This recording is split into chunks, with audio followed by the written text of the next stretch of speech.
नाजरीन, प्रोग्राम गुफ्तगू के साथ मैं हूं आपका मेज़बान मुस्तफ़ा कमाल पाशा और हमारे साथ आज शरीक गुफ्तगू हैं एक इंतहाई मोहतरम माहिर कानून तजिया निगार जनाब मियाँ लियाकत अली साहब और हमारे दूसरे मोहतरम मेहमान हैं जो हमारे साथ शरीक गुफ्तगू हैं वो कालम निगार हैं अहमद जवाद भट्ट साहब। आप दोनों हजरात का बहुत बहुत शुक्रिया। मियाँ साहब, ये सियासत जो है ये लगता है कि नया टर्न ले रही है। मौलाना फजलुर रहमान साहब के साथ एक बार फिर पीटीआई के वफद की मुलाकात हुई है। कल खुफिया मुलाकातें भी इतलात हैं कि हो रही हैं, बैकडोर डिप्लोमेसी भी चल रही है।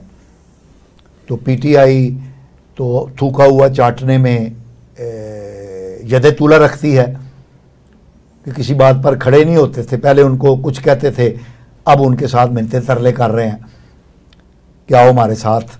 लेकिन मौलाना फजलुर रहमान साहब अभी तक उन्होंने हाथ नहीं पकड़ाया। मुलाकातें वो कर रहे हैं, खाना भी खिला देते हैं पीटीआई के वफद को। लेकिन लग ये रहा है कि ये अपोजिशन इत्तेहाद बन जाएगा, क्योंकि फ़िक्री और नज़री तौर पर इमरान खान साहब और उनकी पीटीआई के मुतालबात भी वही हैं जो मौलाना फजलुर रहमान के हैं। तो आपको क्या लगता है?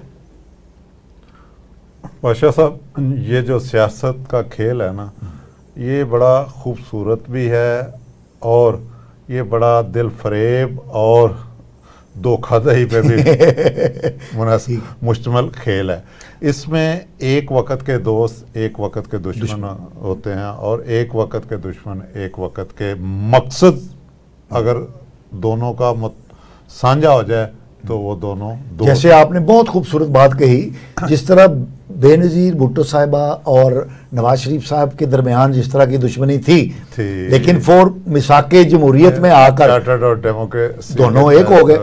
ये आपकी बात दुरुस्त है।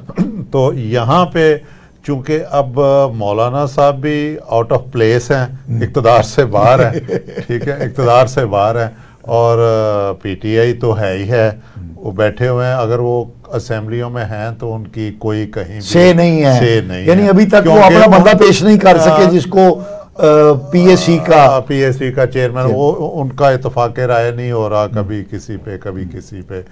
लेकिन लिहाजा वो जो आपने बात कही है, लेकिन मौलाना साहब बड़े ज़ेरे सियासतदान हैं और उन्होंने कहते हैं घाट घाट का पानी पिया। उन्होंने पीपल पार्टी, नून लीग, उन्होंने कोई छोड़ा नहीं और सबसे ज़्यादा उन्होंने एस्टेब्लिशमेंट का पानी भी पिया हुआ। तो वो कहीं भी नमक हरामी वो नहीं करेंगे। तो अब पीटीआई के साथ किस हद तक उनको हलवा भी खिला रहे हैं, चाय भी पिला रहे हैं आपके बकौल, और वो अखरोट भी खिलाते हैं जब असद उमर साहब जाते असद कैसर साहब जाते हैं। तो देखें, मकसद चूँकि इसलिए आपने कहा कि उनका प्रेशर बढ़ाना, मौलाना साहब का सरे दस्त ऑब्जेक्टिव है प्रेशर बढ़ाना, इसीलिए वो अभी किसी मुआहदे में शामिल नहीं हो रहे ताकि एस्टेब्लिशमेंट जो है उनके साथ नेगोशिएशन में स्पेस दे रहे हैं। ठीक, वो स्पेस दे रहे हैं कि अगर आपने मुझे ना डाली, मेरी बातों को गौर से ना सुना या मेरे साल बात को तो वरना फिर वो तो पहले ही घोड़ा ऐसा है जो सबको कुचलने के लिए तैयार बैठा है। तो मैंने उसको और चाबुक मार देना वो बिल्कुल उस मूड गेम आउट ऑफ। फिर देखें, अगर पीटीआई, मौलाना फजलुर रहमान, जेयूआई और जमात इस्लामी, ये देखें, ये दो जमातें ऐसी हैं जिनके पास स्टेट फोर्स है और तीसरी इसके पास वोट बैंक है पीटीआई के। देखें, ये हों या ना हों, अच्छा कुछ कर सकें या ना करें, ये गवर्नमेंट को बहुत टफ टाइम दे सकते हैं एस्टेब्लिशमेंट और नेगेटिव काम करने में तो इमरान खान साहब बहुत माशाल्लाह। वो तो फिर जब किसी का काम ना चले तो वो तो कहता है कि मैंने अगले को भी ना खिला दे जी, पंजाबी का जो मुहावरा। ये तब्दीली मियाँ साहब ने तो बता दिया है कि सियासत जो है वो नई करवट लेने की तैयारी कर रही है। सर, बजट के बाद मुल्क के हालात ज़्यादा ख़राब होते नज़र आ रहे हैं। अगर ये ना भी ना चले को आप लीड करने वाला को मिल जाए इनको इनको ये मौलाना फजल अच्छा ये ऑपोजिशन ठीक है अपोजिशन को तो लीड करने वाला जो भी आगे लग गया ना अवाम ऑटोमेटिक पीछे उसके पीछे चल पड़ेंगे। मुल्क के हालात अच्छे नहीं, अल्लाह ताला रहम करे। इसमें एक इजाफा कर लें, तरीके लबैक भी निकलेगी बाहर हैं, ये क्या कह रहे हैं आप? हाँ, तरीके लबैक निकलेगी बजट के बाद। अच्छा, वो भी तो आप उसको भी तो कोई नहीं ना, सीट वगैरह नहीं मिली ना वो जीते, उनके भी तो एतराज़ात हैं और वोट, और उनके जो वोट हैं वो खासे हैं लेकिन उस हिसाब से उनको वो नो डाउट वहाँ पे वो कोई सीट पर्टिकुलर नहीं ले सके, लेकिन ये कि उनका वोट बैंक हर इलाके में हर हल्के में है। एक खास तबका है, 50 लाख से 70 लाख के दरमियान उनका वोट है।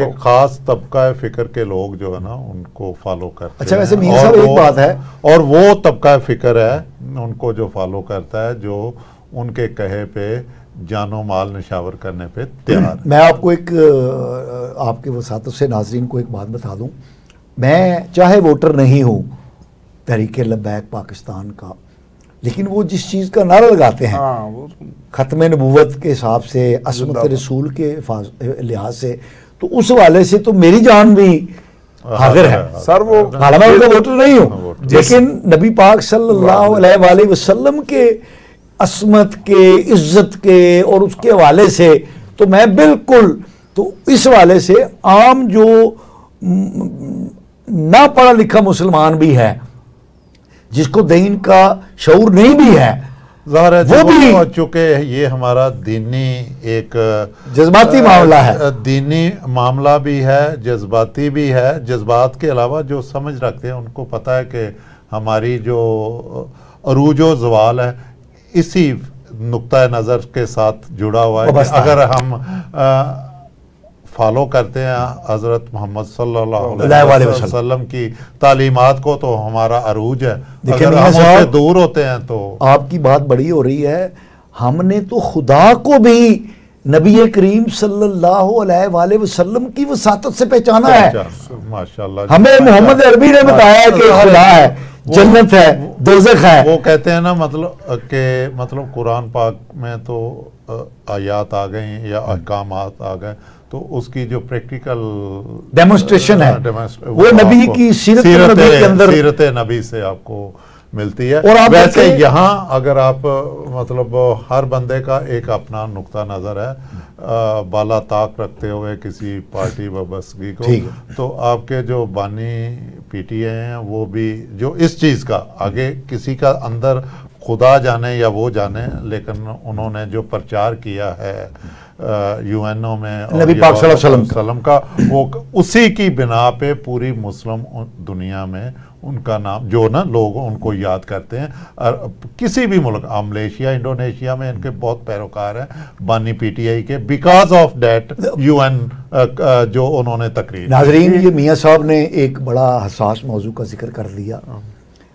अगर हम तारीख, पाकिस्तान की सियासी तारीख में पीछे जाएं तो जुल्फ़िकार अली भुट्टो और आगा शोरश कश्मीरी के दरमियान जो दुश्मनी की सूरत हाल थी, यानी वो इतनी मुखालफ थे एक दूसरे के कि उसका आज तस्वुर भी नहीं किया जा सकता। लेकिन जिस वक़्त असेंबली ने बिल पास किया ख़त्म नबूवत के हवाले से, कादियानियत को, इम्तनाए कादियानियत का जो बिल पास किया, तो उसकी गवाही जुल्फ़िकार अली भुट्टो की इस मौजू के लिए सिंसियरिटी की गवाही आगा शोरश कश्मीरी ने भी दी।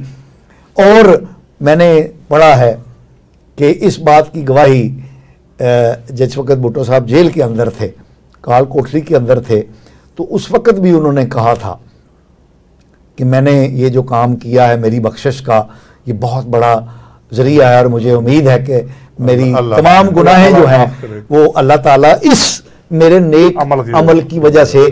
तो ये बड़ा है। ये बादशाह साहब आपने माशाल्लाह ये जो टॉप छेड़ा ना, हर इंसान में बुराइयां होती और हैं। अच्छाइयां, हर इंसान में, इसी तरह हमारे लीडरान में भी अच्छाइयां और बुराइयां। अगर किसी के अंदर से खलूसे दिल से अगर किसी ने कोई भी नेक काम किया तो उसका अजर तो यकीनन अल्लाह के यहाँ महफूज है, कोई शक नहीं, अल्लाह के कोई यहाँ शक महफूज नहीं। है। इमरान खान साहब जैसे भी हो, अगर उनकी उनकी सिंसियरिटी है हाँ जी, तो उसका अल्लाह ताला उन्हें जरूर अजर हाँ, देगा। हाँ। जी भट्ट साहब, आपने बड़ी खूबसूरत बात कही और मैं आपकी इस बात से सहमत हूँ कि बजट के बाद, बजट के बाद ये बहुत आपने अहम बात कही है, बजट के बाद सर मौलाना फजलुर रहमान घंटी बांध देंगे और तरीके इंसाफ और तरीके लबैक, तरीके लब्बैक, ये तीनों एक पेज पे होंगे और जो नज़र आ रहा है ना वो अच्छा मंजरनामा नज़र नहीं आ रहा। तहरीक शुरू हो जाएगी और अवाम कुचले पिसे हुए दायरे में वो निकलने के बाद लोगों के पास रास्ता नहीं रहा। रोटी के लिए लोग तरस रहे हैं, आप बिजली के बिल देख लें, गैस बढ़ने का हो रहा है और वर्ल्ड IMF ने जो शराइत दी हैं ये अगर बजट में आ गई तो फिर तो हलाकत आम इंसान की लाजम है। सर जी अच्छा आज भी ना पाशा साहब हर बंदा बिल उठाए फिर रहा। अभी सिर्फ गर्मी का पहला महीना है, पंखा मजबूरी है, गरीब आदमी की मजबूरी, एक पंखा 2 बल्ब, दिन को छत वाला और रात को पेडिस्टल शेन में या छत पे जहाँ भी सोते हैं। तो उसके साथ अगर किसी को 5-7 हज़ार रुपया बिल आ जाए एक बिजली तो मर गया ना तो वो गरीब आदमी, आपको पता है आपके यहाँ जो एवरेज 25,000 से नीचे है, 25,000 के राउंड मंथली है, और वो भी आपका जो डिक्लेयर्ड कह रहे हैं इस वक्त खताए गुर्बत से नीचे हैं। हम तो तकरीबन हमारी 40% खताए गुर्बत से नीचे है, जो कि उस लेवल पे भी नहीं आती।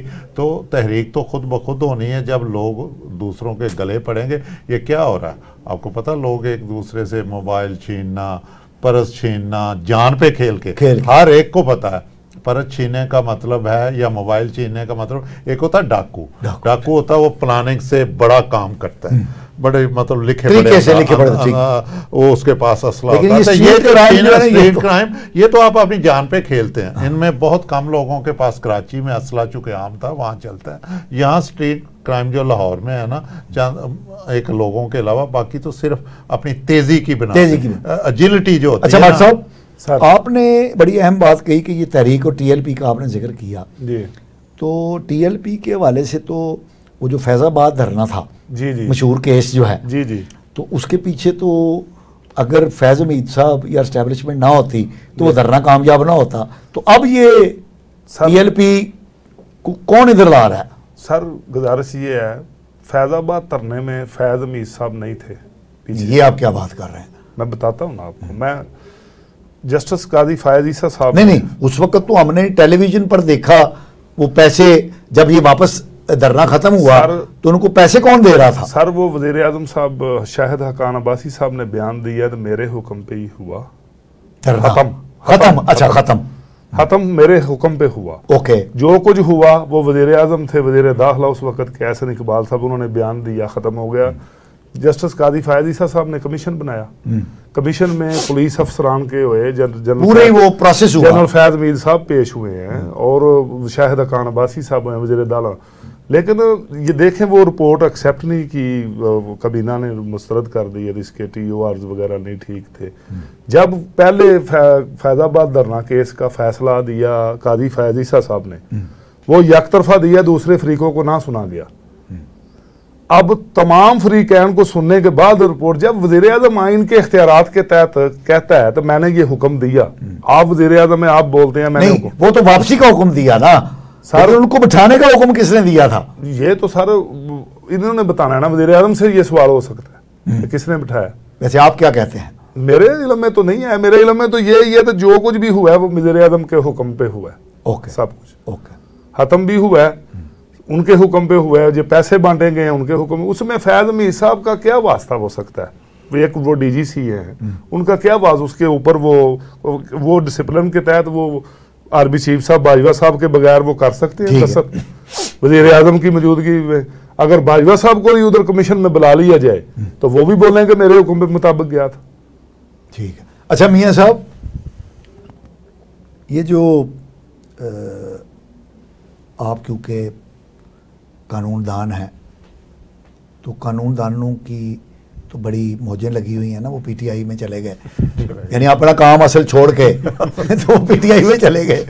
तो अब ये जो खुसरो ने जो कुछ कर दिया है आपके तर्जुमान रऊफ हसन साहब के साथ, ये क्या है, ज़रा नाज़रीन को समझाइए। देखें, वो अभी तक जो एनालिसिस या जो तज्जिए आ रहे हैं ना, वो खुसरे कहते हैं इतने तगड़े नहीं होते जितने वो तगड़े थे। नहीं, उन्होंने खारियां पुलिस वालों को भी मारा। अच्छा, खारियां पुलिस स्टेशन में अंदर दाखिल होकर उन्होंने मारा। नहीं, अच्छा, ये तो वो करते रहे हैं कि मतलब वो लड़ाई झगड़ा करते हैं वो, और वो लड़ाई झगड़ा मोस्टली तालियां बजाने तक होता है, जलील करने तक। ऐसा नहीं होता कि किसी की जानलेवा हो।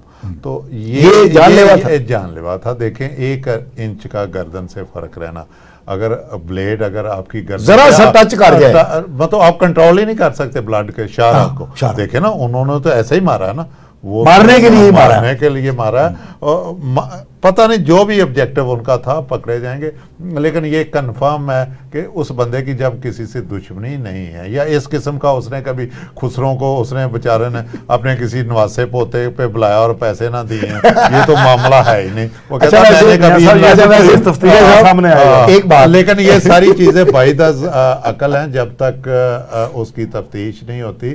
लेकिन ये लगता है कि खेल कुछ और। अच्छा, एक बात मियां साहब, आपने कहा ना अभी तक पैसे नहीं दिए, कोई ऐसा मामला नहीं है। तो जब ये रऊफ हसन साहब को डीजीपीआर बनाया गया था, शहबाज शरीफ साहब ने रऊफ हसन साहब को जब डायरेक्टर जनरल पब्लिक रिलेशन बनाया था कॉन्ट्रैक्ट पे, तो लोग लाहौर के बहुत सारे एडवर्टाइजर जो हैं वो बाउंस चेक लेके आ गए थे कि जनाब इन्होंने तो हमारे पैसे देने हैं, क्योंकि ये एक एडवर्टाइजिंग एजेंसी भी चलाते थे। तो आधे लाहौर के एडवर्टाइजर ने वो पेश कर दिए थे बाउंस चेक जो इनकी एजेंसी ने जारी किए थे। तो पैसों के लेने देने के वाले से तो इनका रिकॉर्ड अच्छा नहीं है। बहरहाल लेकिन खुसरो के साथ कोई तल्लक देखे जो भी हुआ है वाकया तो अफसोसनाक। लेकिन तफ्तीश से पहले हम कुछ नहीं कह सकते खुसरों से लेना देना क्या था और मामला क्या है। दूसरा, किसी भी ना किसी भी हमारी सियासी लीडर के ऊपर हम इसकी पुरजोर मजम्मत करते हैं। वैसे ये ट्रेंड, वैसे मियां साहब ये ट्रेंड आपके हमारे पसंदीदा जमात के इमरान खान ने शुरू किया, बेइज्जतियां करना, बुरे भले लफ्ज कहना, हमले कराना, ये काम जो है ये मोहतरम उन्होंने किया था। नाजरीन, हम एक शॉर्ट ब्रेक पर जा रहे हैं, हम अपनी गुफ्तगू को यहीं से दोबारा शुरू करेंगे।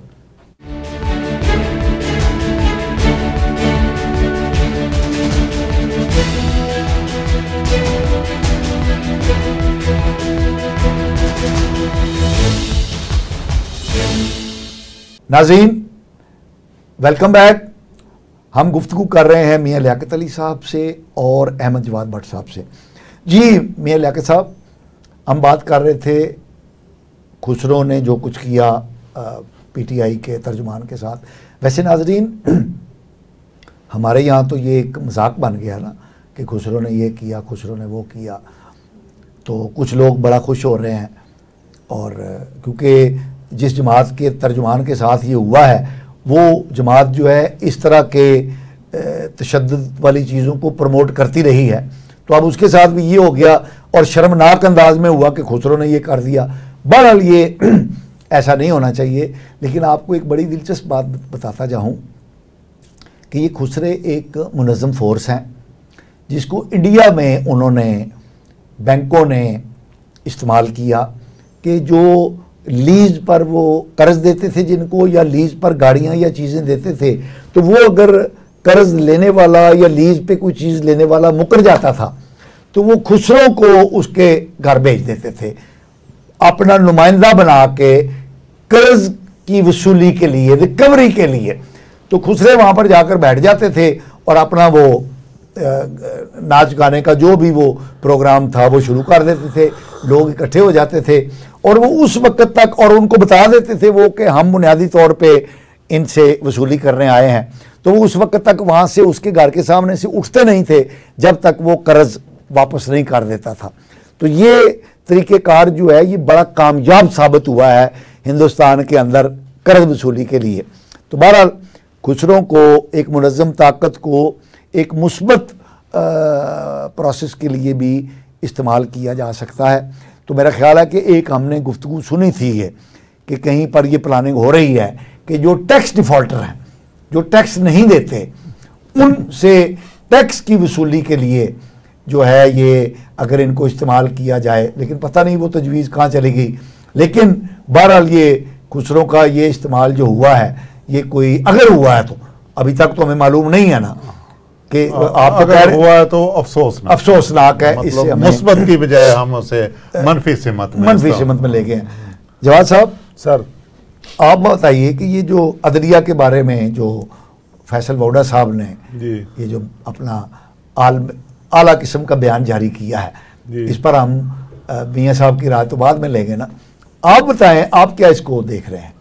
सर, फैसल वाडा का कोई सियासी बैकग्राउंड नहीं है। कभी ये फौजी बूट लेके चैनल पे आ जाता है, कभी पिस्टल लेके किसी जगह चला जाता है, और कभी वो बड़ी मोटरसाइकिल पे। को गैर संजीदा इंसान है। नहीं, लेकिन भट्ट साहब एक बात याद रखें कि बगैर किसी पार्टी में का मेंबर हुए, बगैर किसी पार्टी में शामिल हुए, उसने पीपल्स पार्टी के भी वोट ले लिए, उसने नून लीग के भी वोट लिए और वो सेनेटर बन गया। पार्टी है, कोई इसका झंडा नहीं उसने लिखाया, तो फिर उसका कमाल नहीं है?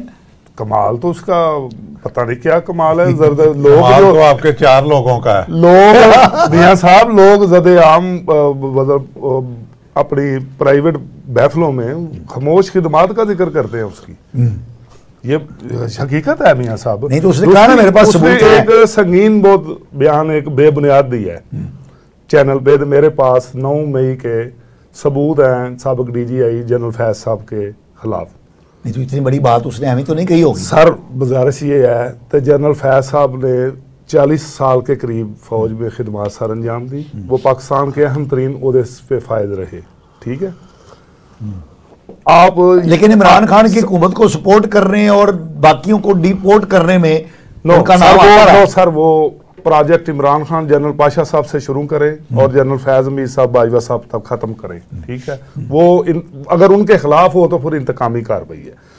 पाशा साहब वो किसी अपने अदारे के खिलाफ क्यों करेंगे?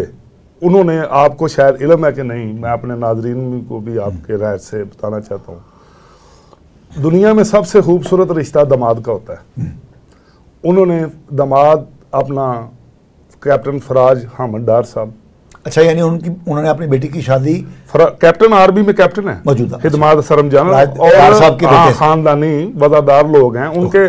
फराज हामिद डार साहब के वालिद मोहतरम जो हैं वो ब्रिगेडियर रिटायर हैं, हामिद डार साहब। अच्छा। और बाकमाल शख्सियत हैं और दयानतदार, उन्होंने सर्विस अपनी बावकार तरीके से अंजाम दी है। आप कहना क्या चाहते हैं? सर, मैं कहना ये चाहता हूँ उनका किसी मामले में कोई वास्ता नहीं, वो अपनी रिटायरमेंट की जिंदगी गुजार रहे हैं। और ये जो चल रहा है ना, ये देख के अवाम में सख्त तशवीश पाई जा रही है। ओके, मियां साहब, फैसल वाडा का, फैसल वाडा साहब, आप यूं कह लें कि वो ऐसी शख्सियत है जिनका कंट्रोल जो है अपने जो अल्फाज को, बड़ा जिस ओहदे पे उनको मुंतखब किया गया है सेनेटर, आपको पता ब्रेन होता है किसी भी हमारी ईवान बाला में वो ब्रेन होता है, सुपीरियर लोग हम समझते हैं कि यार ये चलें इलेक्शन में नहीं हो सके तो पार्टी के बड़े ब्रेन हैं, तो इसको तो वो मैं समझता हूँ 4 ब्रेन अब की बार ऐसे आए हैं जो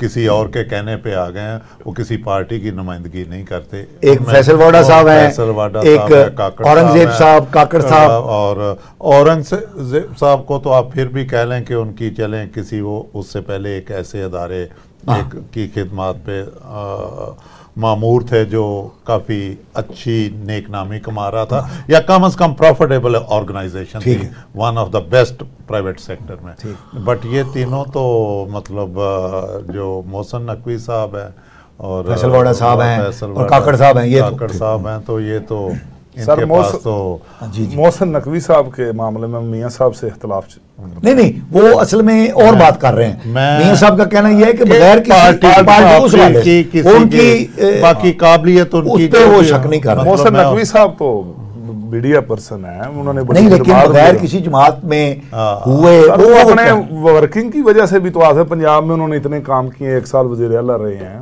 उनका मीडिया का बैकग्राउंड है, हर उनके अपने ज़ाती मरासम भी थे नहीं, इतने मरासम तो नहीं हो सकते ना सर कि बगैर किसी बट साहब वो तो देखें, अगर आप कहें तो आपकी ब्यूरोक्रेसी में ऐसे ऐसे अच्छे और शानदार लोग रिटायर्ड हुए हैं जिनका माजी बेदाग है और बड़ा साफ सुथरा है जी। तो आप उनको टेक्नोक्रेट बना पे आप सेनेट में ले जा सकते थे अगर आपने अच्छी कारकर्दगी ही आपका मकसद है। यहाँ तो आपको पता है, जैसे आपने कहा कि फैज़ हमीद, कोई भी एस्टेब्लिशमेंट जो है ना, आपको डे वन से ही हमारे यहाँ हुकूमतों को बनाने में, गिराने में और कामयाब करने में और उनसे मुख्तलिफ मकासद हासिल करने के लिए हमारी एस्टेब्लिशमेंट का हाथ रहा। तभी तो कहते हैं कि इनको गैर सियासी होना चाहिए। वो उन्होंने बयान भी दिया बाजवा साहब ने कि अब जो होगी सो होगी, आइंदा नहीं होगी। लेकिन ये किरदार ऐसे बातों से नहीं ख़त्म होगा अनटिल अनलेस आप मुकम्मल तौर पे अपना पॉलिटिकल अपने एक्शन से साबित। वो बिल्कुल उसी तरह जिस तरह बात वाडा से स्टार्ट हुई थी कि जजेस के भी जिस तरह फैसले कहते हैं बोलते हैं, ना कि जज बोलते हैं, उनके फैसलों से डिसाइड होता है या उनका फेट डिटरमिन होती है कि कितना अच्छा कोई जज था, कितने। इसी तरह फैसल वाडा साहब हर बंदे पे तनकीद कर रहे हैं और फिर एक पैसे वाला बंदा 4 अच्छे वकला खड़े करके कम से कम उस मुकदमे को इतनी देर लटका देता है कि उतनी देर तक गवर्नमेंट तब्दील हो चुकी होती है। तो आपका कहने का मतलब ये कुछ नहीं होने वाला? मेरा नहीं ख्याल के कुछ होगा। ये नोटिस तो उनको हो गए ना, उसको भी और मुस्तफा कमाल पाशा को भी बयान देने पे तो। लेकिन होना हमाना आपको पता है इस मुल्क में 2 चीज़ें, एक तौहीन अदालत और एक डैमेजेस सूट।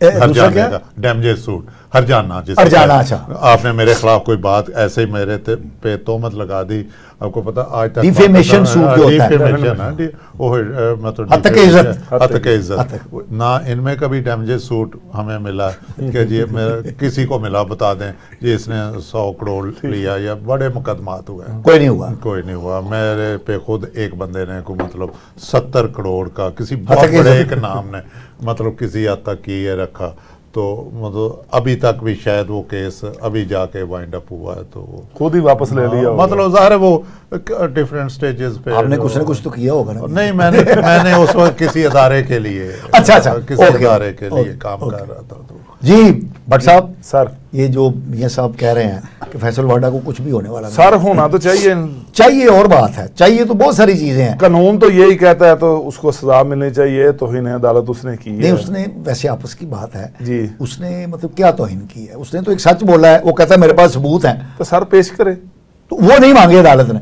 अदालत वो कह रहे लेकर आओ सबूत, लेके चला दिया अदालत ने मेरे पास। देखिए ये 2 बातें हैं। उसने बयान दिया है तो अदालत ने उसको तौहीन अदालत में बुलाया है, उसके सबूत लाने को नहीं कहा। सर इससे पहले जितनी उसने बातें की हैं, को किसी के सबूत उसने दिए हैं किसी जगह पे? को अपने अहसासों के सबूत दिए हैं किसी जगह पे? नहीं, उस वक्त तो वो पीटीआई में था ना सर। जिस तो जगह पीटीआई तो इस काम में मशहूर है ना झूठ बोलने में, वो बोलता रहा है झूठ। तो सर आप कौन सा सच है? आप देख लेना, कुछ भी नहीं। तो मियां साहब फिर सही कह रहे हैं ना? हाँ। कुछ भी नहीं होना। नहीं होना एक अलग चीज है, लेकिन एक प्रोसेस चले। ये एक अच्छी बात है कि उनको एक नोटिस सर्व हुआ है, नोटिस का वो जवाब देंगे, देखते हैं क्या कहते हैं। और अदालत को अपना वकार देखें, यहाँ सारा फिर आ जाता है ऑन पार्ट ऑफ। अगर अदालत ने किया है, उसको महसूस किया है कि कंटेम्प्ट नोटिस सर्व हुआ है, तो अदालत को अब देखना चाहिए। और मैं आपको बताऊँ, ये आहिस्ता आहिस्ता अदलिया में थोड़ा सा शऊर उजागर हो रहा है कि हम हमारी ग्रेस जो है ना वो अच्छी होनी चाहिए। पब्लिक में हमारा जो एक इमेज है वो बैड से गुड में कन्वर्ट। अच्छा मियां साहब एक बात बताएं मादरत के साथ, ये मोस्टली हमारे जजेस जो हैं ये वकला से ही बरादरी से जाते हैं ना, तो वकला बरादरी का तासुर क्या है वैसे मुआशरे में? भाई इस वक्त तो तासुर बहुत बुरा है। उसका अंदाज़ा आप यहाँ से ले लें कि कोई बैंक आपको क्रेडिट कार्ड नहीं देता, किसी अच्छी सोसाइटी में आप अपना रेंट पे घर नहीं ले सकते। इवन मोहल्लों में भी किसी को पता लग जाए ये वकील है, उसने कहा ये 3 साल का किराया दे के 5 साल का लेके जाएगा, ठीक है। ये इमेज है जो कि बहुत बैड है, और ये इमेज उभरा है स्पेशली आपका जब से तहरीक के ये बहाली की तहरीक चली थी चौधरी साहब की। हालांकि उससे पहले आपको पता है इस बरादरी में वो नाम थे कायद-ए-आज़म मोहम्मद अली जिन्ना, ठीक है, सोहरवर्दी, बड़े बड़े खूबसूरत नाम जिन्होंने मतलब पाकिस्तान बनाने वालों में किरदार अदा किया। और वकला में बड़े संजीदा पढ़े लिखे लोग अभी भी मौजूद हैं, लेकिन वो ऐसी किसी शिशोरी या घटिया हरकत में नहीं आते। इवन मियां साहब पाकिस्तान में सबसे ज्यादा इनकम टैक्स पेयर वो भी टैक्स एडवोकेट अभी भी जो आपको पता है जो सबसे ज्यादा टैक्स देता है, आप उसको गूगल कर लीजिएगा, वो कराची का है, जफर, मतलब इशाक, हाँ जी, आप वो गूगल कर लीजिएगा कि तो ये बहुत बड़ी इज्जत की बात है, इज्जत की लेकिन अब लेकिन वही मैंने कहा ना, वो कहते हैं ना एक मछली तालाब को गंदा। वैसे मियां साहब बुरा ना बनाइएगा, यानी इस बर्बादी में सबसे जो आखिरी कदम हुआ ना वो ये हुआ कि पीटीआई में जब वकला एक बरादरी के तौर पे शामिल हो गए तो उनकी सारी जो हरकतें थी, नहीं ये देखें वकला बरादरी सारी अपने तौर पे नहीं, पीटीआई ने अपनी आफियत इसमें जानी। ओके कि कोई और बंदा उस वक्त जो सूरत-ए-हाल 9 मई के बाद जिसने जन्म लिया था, वहां तो कोई उनका झंडा पकड़ने के लिए तैयार नहीं था। आपको पता जो पहला प्रोटेस्ट इनका हुर्मत रसूल पे और मतलब हुर्मत कुरान शरीफ पे हुआ मार रोड पे, चंद एक लोगों के अलावा उस वक्त पहली बार लोग पीटीआई का नाम लेके आस्ता आस्ता उसमें, उस वक्त फिर इन्होंने देखा क्योंकि एक लीगल कम्युनिटी, एक लीगल बैकिंग होती है, हाथ डालना मुश्किल होता है, फिर आस्ता आस्ता देखा और वो एक से वजह उन्होंने अपनी मतलब इस चीज में, अब जो ही उनका बहाल हो जाएगा तो देख लेंगे हो जाएगी। चंद एक जो अच्छे लोग हैं वो रह जाएंगे, अभी तो देखें जो भी जाता है अभी तो उनको भी नहीं पता कि अच्छा कौन है बुरा कौन है। जिस तरह मैंने कहा ना कि हर कम्युनिटी में अच्छे बुरे होते हैं, वकला में बहुत अच्छे नाम है, बड़े पढ़े लिखे नाम है, बाइज्जत लोग हैं। तो इसी तरह जजेस जो जाते हैं, मैं आपको वाकया बताता हूँ, कहते हैं कि किसी हमारे जानने वाले, नाम लिए बगैर, किसी जानने वाले का नाम हाई कोर्ट के जज के लिए, किसी हाई कोर्ट के जज ने उसको पैनल में शामिल किया। हाई कोर्ट का जज अपने मेन हाई कोर्ट के लाहौर माल से बाहर आ रहा था और वो जो वकील था जिसका नाम पैनल में शामिल था वो अंदर जा रहा था, गाउन पहना हुआ था, गाउन उसके मुंशी ने साथ पकड़ा हुआ था और किताबें पकड़ी हुई थी, वो जल्दी में था क्योंकि उसकी कोई पेशी थी। वो रास्ते में जाते हुए चूँकि उसको भूख लग गई थी सुबह नाश्ते, वो सिट्टा नहीं, एक मकई का सिट्टा वो वकील पकड़ के वो ऐसे ऐसे मुंशी के साथ वो उसने पकड़ा हुआ था और 2-4 दाने उस जज ने देख लिया, उसने उसी वक्त गाड़ी वहां से टर्न वापस ली और उसका नाम वापस ले लिया। उसने कहा जिस बंदे को एथिक्स नहीं है इस लेवल के खाना कैसे खाया जाता है, या तो ये जज नहीं हो बेशक उसको ये इसका स्टेटस ये नहीं होना चाहिए और वो नाम वापस ले लिया। यानी वकला इतनी बाइज्जत, मैं वो बंदा आपको मिलवा सकता हूँ, अल्लाह जन्नत नसीब करे उसकी, वो तो फौत हो गए जिनको रिकमेंड किया था और करने वाले भी। जनाब मियाँ लियाकत अली साहब, जनाब अहमद जवाद भट्ट साहब, आपका बहुत बहुत शुक्रिया कि आप हमारे साथ शरीक गुफ्तगू हुए। नाज़रीन, आपने हमारे माहिरीन की गुफ्तगू सुनी, अपने फीडबैक से हमें आगाह कीजिएगा। अगले प्रोग्राम तक के लिए अपने मेज़बान मुस्तफ़ा कमाल पाशा को इजाज़त दीजिए। अल्लाह ने के बाद।